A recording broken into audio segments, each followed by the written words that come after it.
Tenemos que hablar sobre estas mesas de trabajo entre el gobierno y la Central Obrera Boliviana. Usted recuerda un acuerdo que se habría firmado semanas atrás, el mes de junio.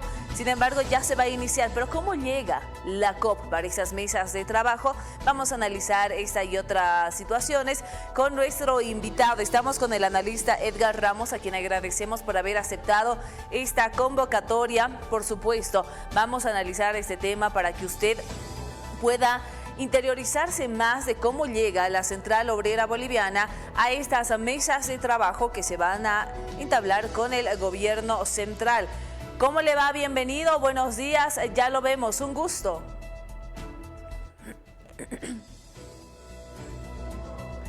Su micrófono puede habilitar, por favor, para que podamos escucharlo.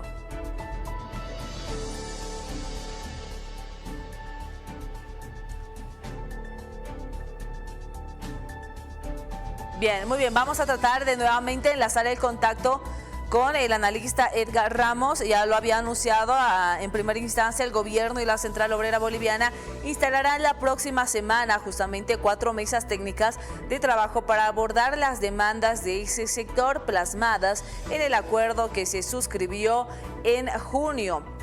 El 19 de junio, la dirigencia, recordemos, del Inti Matriz y el presidente Rodrigo Paz firmaron un acuerdo con más de 30 puntos divididos en 8 ejes temáticos. Con ese documento se dio fin al bloqueo de carreteras y conflictos sociales que se extendió por 53 días. El dirigente indicó que ya se conformaron los delegados que participarán en las mesas de trabajo y están a la espera de que se defina una fecha para iniciar con el trabajo correspondiente. Además de este pliego petitorio, Paye anunció, parte de la Central Obrera Boliviana, que buscarán que los acuerdos con el gobierno se materialicen y no se queden en un documento, con el objetivo de avanzar con el cumplimiento del pliego petitorio de 30 puntos. Entre los compromisos, el gobierno se comprometió a no apoyar ninguna norma que criminalice la protesta y evitar la persecución política, judicial y mediática contra dirigentes y autoridades orgánicas movilizadas. Ratificó además que no se impulsará la privatización de empresas públicas estratégicas ni la entrega de recursos naturales a intereses privados, nacionales o extranjeros. Asimismo, el Ejecutivo se comprometió a garantizar el abastecimiento de combustibles, cumplimiendo con los estándares internacionales de calidad, entre otros. Es parte, por supuesto, de lo que se tiene en cuenta después de este acuerdo firmado el mes pasado. Ya estamos con el analista Edgar Ramos para hacerle la siguiente consulta. Muchísimas gracias. ¿Cómo llega la Central Obrera Boliviana a estas mesas de trabajo con el gobierno? Bienvenido. Muchas gracias, muy buenos días. Creo que la Central Obrera Boliviana, y no solo ella, sino las confederaciones sectoriales de trabajadores, Fabriles, salud, educación y otros sectores, están llegando a este diálogo un poco debilitados porque más allá del acuerdo que se ha firmado el 19 de junio de este año, pues han ocurrido muchas cosas en este mes que justamente hoy se cumple desde aquel acuerdo que se ha firmado entre el presidente, los ministros y la Central Obrera Boliviana. ¿Y cuáles, en mi opinión, cuáles son los signos de esa debilidad? Varios dirigentes siguen detenidos todavía, otros recientemente han sido detenidos y existe susceptibilidad entre los trabajadores y especialmente entre los dirigentes que representan a esos trabajadores, porque además de las detenciones, el gobierno ha dictado un decreto supremo hace una semana, el decreto 56-54, que podríamos llamar liberaliza los descuentos que van a fortalecer a los sindicatos. Hasta ahora, hasta la semana anterior, existía una norma por la cual existían descuentos directos de los trabajadores, a los trabajadores quiero decir, para que estos descuentos vayan a los sindicatos. Los sindicatos necesitan hacer gestiones de representación, de gestión, de reclamo, ante las entidades públicas y privadas. Para eso obviamente necesitan también movilizarse, necesitan viajar, y para eso eran estos descuentos, pero ahora esos descuentos ya no se hacen de manera, digamos, directa, y ahora se los hace de manera individual, es decir, cada afiliado, cada grupo de afiliados tienen que gestionar los descuentos individualmente, autorizarlos de manera personal. Eso dice el Decreto Supremo 5654, y creo que esto también genera más susceptibilidad de la que ya existe. En este momento todavía no se han instalado las mesas, se ha anunciado justamente para hoy 19 que inicien estas mesas de diálogo. Creo que es urgente que el gobierno dialogue con la Central Obrera Boliviana y con todos los sectores.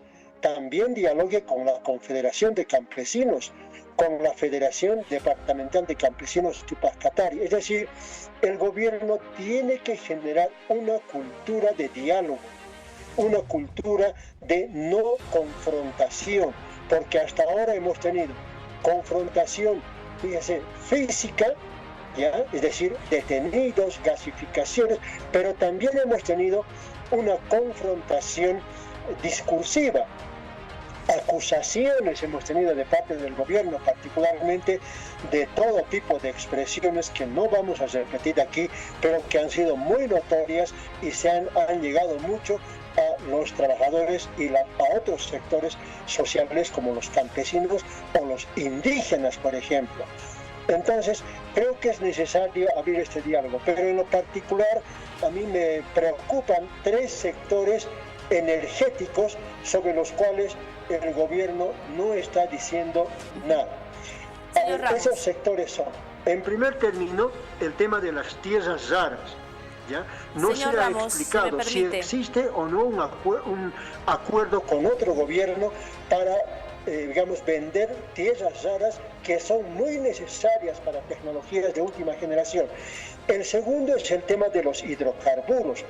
Hay muchas alarmas acerca de que se están agotando las reservas de gas natural en Bolivia, inclusive para consumo interno, pero no hay información oficial, y en este caso yo quiero recordar que el anterior gobierno ha anunciado haber encontrado gas natural en Mayaya, aquí en el departamento de La Paz. Señor Ramos, si me permite, indudablemente, bueno, son varios los factores a tratar dentro de estas mesas de trabajo, por ejemplo, entre el gobierno y la Central Obrera Boliviana. Sin embargo, usted ha mencionado algo que, bueno, realmente todos los bolivianos piden de hoy en adelante. De hecho, en el panorama que hemos vivido durante los 53 días de bloqueo, la no confrontación, esto para evitar daños económicos, sociales, políticos, entre otros. Sin embargo, ¿cómo llegar a estos acuerdos o cómo llegar a estas mesas de trabajo, tanto por parte del gobierno como de la Central Obrera Boliviana, teniendo en cuenta esta orden de aprehensión en contra de Mario Argollo? Usted sabe, hay denuncias que se han puesto a aquellas personas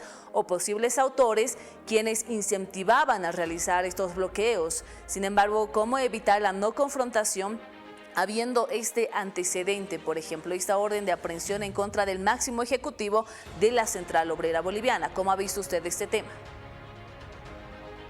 A ver, yo creo que el gobierno debería mostrar un gesto de desprendimiento y un gesto de también humildad discursiva y humildad de acción, y coordinar con el órgano judicial.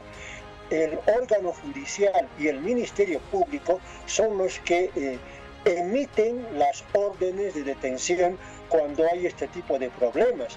Y en este caso, el gobierno debería poder conversar también con el órgano judicial y con el Ministerio Público para frenar la emisión de estas órdenes de detención. Las órdenes de detención generan mayor susceptibilidad, generan desconfianza y mantienen la confrontación que existe entre el gobierno y los sectores laborales. Ojalá el gobierno pudiera hacer esto, porque el gobierno no se ha pronunciado sobre estas cuestiones y eso también aumenta la susceptibilidad. Es muy difícil pensar que el gobierno pudiera sentarse a dialogar y al salir del diálogo pudiera ser detenido algún dirigente. y eso se ha dado en Bolivia. Entonces creo que el ejemplo de desprendimiento, de sinceridad, humildad, de desprejuiciarse inclusive, el ejemplo tiene que salir del gobierno. Es el gobierno nacional el que ha tenido algunas equivocaciones y eso hay que reconocer. Una equivocación, por ejemplo, ha sido el decreto supremo 5503 del 17 de diciembre pasado, que tuvo que ser anulado 2 semanas después de otra movilización, porque hay que recordar que esta movilización no fue la única, esta de los más de 50 días.